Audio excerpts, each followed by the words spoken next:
There he is.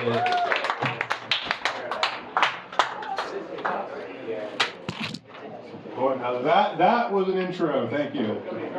Thanks for setting me up. So yeah, let's just see if this sticks tonight.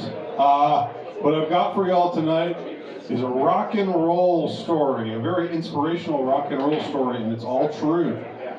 And it's about this group of lads living in the OC, just a spit away from LA.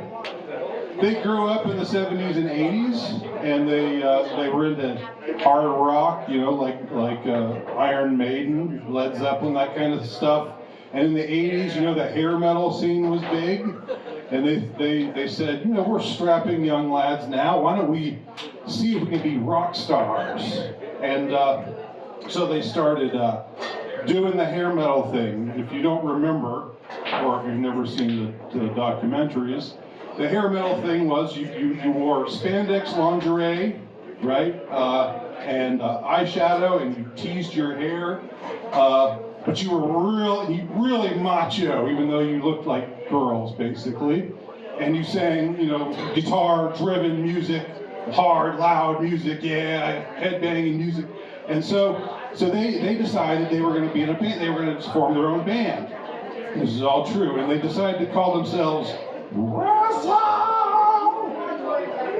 They were Razzle. Razzle. Yeah. So that was their idea for a band name, and they were doing pretty well for themselves, and they were getting bigger and bigger crowds. It was looking more and more like they were going to make it. And then something happened. You know what happened? 1991 happened. For those of you old enough to remember, 1991 was the most amazing thing as far as the music scene goes. It was basically happened overnight. Overnight, everyone suddenly looked at these guys who were teasing their hair and wearing eyeshadow and wearing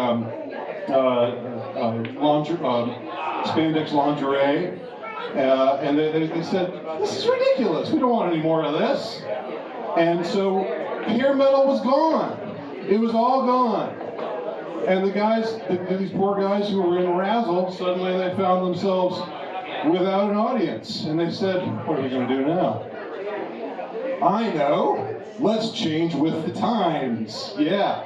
So they changed. They changed their look. Okay, the cool look now was to wear jeans and flannels and be really depressed. Instead of snorting cocaine all the time, you shot up heroin. Basically a lateral move right there. And so now they decided, they had to change their image, and that meant changing their name too, because your name is a part of your brand. So instead of being, they went from being Razzle, because that was all passé, that was all embarrassing now, nobody wanted to do that stuff anymore. They became Stained. Stained, yeah, Stained. If you know, that was how all the grunge guys sang. That was the voice that they used. So they were Stained for a little while, but then there was another band called Stained, which you may have heard of.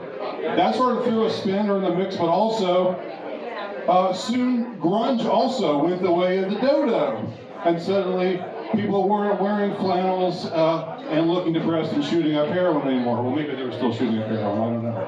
But around 96 or so, it was pop punk that became big.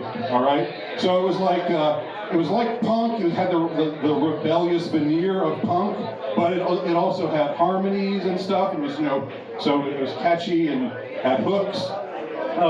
And so once again, they changed their name to Lit. Yeah, we're lit. We got hooks. Yeah. We're pop punk. And you know what happened? They got a hit. They actually made it big, sort of, for a little, like a few months or so. So the moral of the story: is don't have any kind of moral center.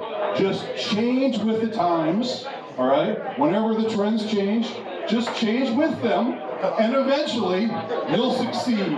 Thank you very much. I'm Andy Noe. Ladies and gentlemen, give it up for Andy Noe.